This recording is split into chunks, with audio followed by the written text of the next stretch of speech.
UKLO 1 year masters. No IELTS required up to 5 years visa. High visa success rate. ప్రాచీన భారతదేశ చరిత్ర ప్రియులకు, ప్రాచీన సంస్కృతి ప్రియులకు విజ్ఞప్తి.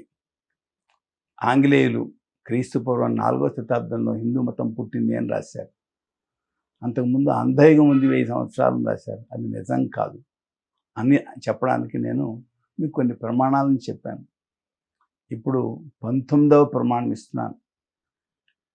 ఆ విషయంలో మీరు ఇన్ని ప్రమాణాలని వింటున్నారు కనుక దయచేసి కేంద్ర ప్రభుత్వానికి, రాష్ట్ర ప్రభుత్వానికి తలో కార్డు రాయండి. ప్రాచీన భారతదేశ చరిత్ర ఉందనడానికి చాలా ప్రమాణాలు ఉన్నాయి. 172 దాకా ప్రమాణాలు ఉన్నాయి. కనుక మీరు దాన్ని పాఠ్యవాచకాల్లో ప్రవేశపెట్టండి అని మీరు కోరండి. నేను మీకు వ్రాయవలసిన విషయము కేంద్ర ప్రభుత్వం యొక్క అడ్రస్, రాష్ట్ర ప్రభుత్వం యొక్క అడ్రస్ కూడా ఇస్తున్నాను. దయచేసి ఈ పని చేయండి. ఇప్పుడు 19వ ప్రమాణం చెప్తున్నాను. మనకు వివాహాల్లో వంశవృక్షం చెప్తారు. వంశాలు 3 తరాలు చెప్తారు. ఇప్పుడు 3 తరాలు చెప్తున్నారు. తండ్రి, తాత, ముత్తాత. ఎందుకు చెప్తున్నారు అంటే ఈ పై తరాల్లో ఏవైనా భయంకరమైన వ్యాధులు ఉంటే, వంశంలో సంక్రమించే వ్యాధులు ఉంటే ఈ వధువులకు ఆ వ్యాధులు ఉండే ప్రమాదం ఉంటుంది. అటువంటి వ్యాధులు లేవు, వాళ్ళు ఉత్తమమైన మనుషులు అని తెలియడం కోసం తండ్రి, తాత, ముత్తాత 3 తరాలు చెప్తున్నారు. ఇప్పుడు ఎందుకంటే 3 తెలుసు కనుక మనకు అనుకుంటే తెలియట్లేదు. కానీ పూర్వం వంశవృక్షాలు ఉండేవి ఇంట్లో. ఈ వంశవృక్షంలో కేవలం 3 కాంతికంటే ఎక్కువ తరాలు చెప్పేవాడు. మనకి ధర్మశాస్త్రం ప్రకారం 7 తరాల వరకు, 14 తరాల వరకు, 21 తరాల వరకు కూడా కొన్ని సంబంధాలు ఉంటాయి. ఈ పుట్టిన సమయంలో, ఎవరైనా పోయిన సమయంలో పాటించేటువంటి ఉంటాయి. అశౌచం ఉంటుంది. జాతాశౌచం, మృతాశౌచం అంటారు. అంటే పురుడు, మైలావి. వీటికి సంబంధించిన నియమాలు 21 తరాల వరకు కూడా ఉంటాయి. అందుకోసం పూర్వం ఈ వంశ వృక్షాలు రాసుకునేవాళ్ళు. వీరి తండ్రి వీరు, వీరి కుమారులు వీరు అని వరుసగా అండి. అలాగే పెళ్ళిళ్ళలో కూడా కేవలం ఇలా 3 తరాలే చెప్పేవాడు, అంతకంటే ఎక్కువ చెప్పేవాడు. రామచంద్రమూర్తి పెళ్లిలో ఏకంగా ప్రారంభం నుంచి వంశం చెప్పారండి. మొత్తం అంతా చెప్పారు. ఆ వంశం పేర్లు వింటే ఆశ్చర్యం వేస్తుంది, ఎంతమంది ఉన్నారు అని. ఏమండి, కనుక మనకు వంశవృక్షాలనేవి ఒక అత్యవసరము. పెళ్ళిళ్ళలో చెప్పదగినవి, పురుడు, మైలు మొదలైనటువంటి వాటిలో పాటించదగినవి.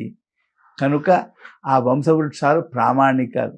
ఆ విధంగా రామచంద్రమూర్తి వివాహంలో రామచంద్రమూర్తి యొక్క వంశవృక్షం చెప్పడం జరిగింది.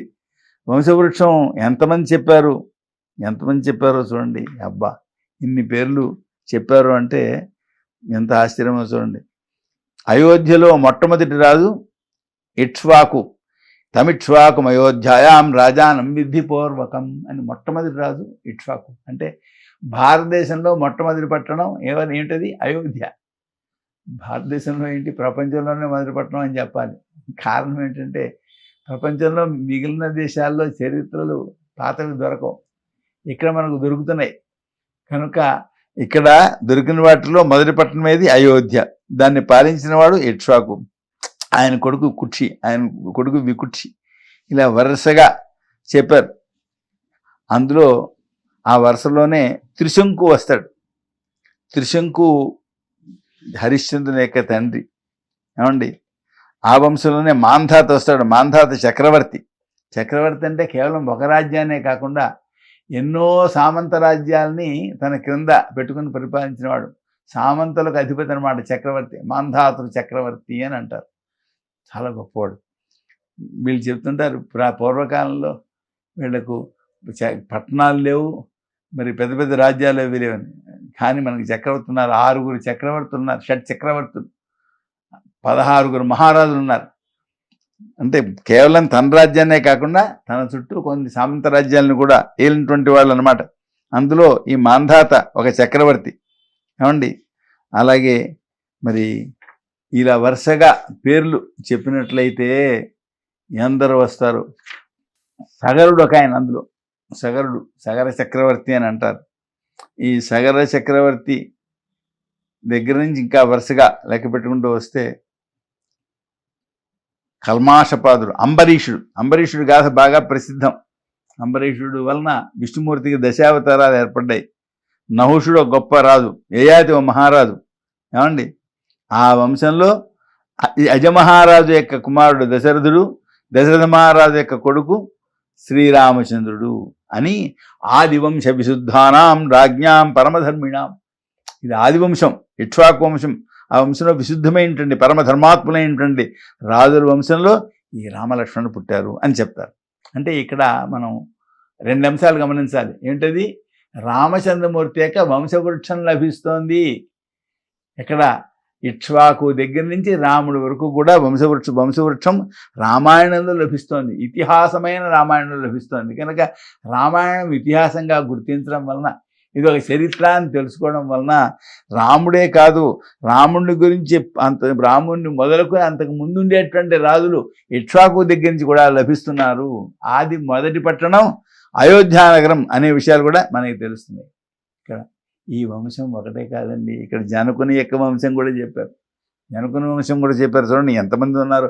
ఇంతమంది పరిపాలకులు మనకుంటే ఏమండి, ఆ భారతదేశంలో పూర్వం అంధైకం ఉంది, యాభారు లేదు అనే వాళ్ళు అంటే ఆ మాట నమ్మేసి ఎప్పటికీ చెప్పుకుంటున్నాం. ఎప్పటికి కూడా చరిత్రలో అంధైకం చెప్తున్నారండి. ఎంత గుడ్డిగా ఉంది కదా, భారతదేశ చరిత్ర గుడ్డిగా మార్చేశారు. ఏమండి చూడండి, జనక మహారాజు యొక్క వంశం చెప్పారు. జనక మహారాజు వంశమే కాదండి, ఒక గమ్మత్తైన విషయం. విశ్వామిత్రుడు అన్నాడు.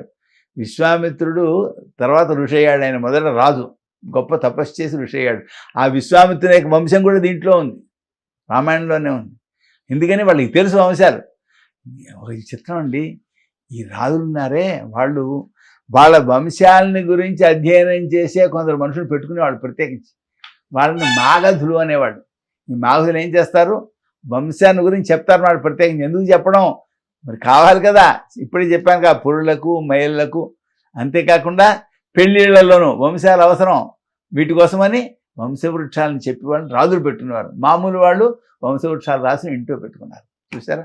కనుక రామాయణం వలన రాముడి యొక్క వంశం కూడా మనకి తెలిసింది. స్వస్తి.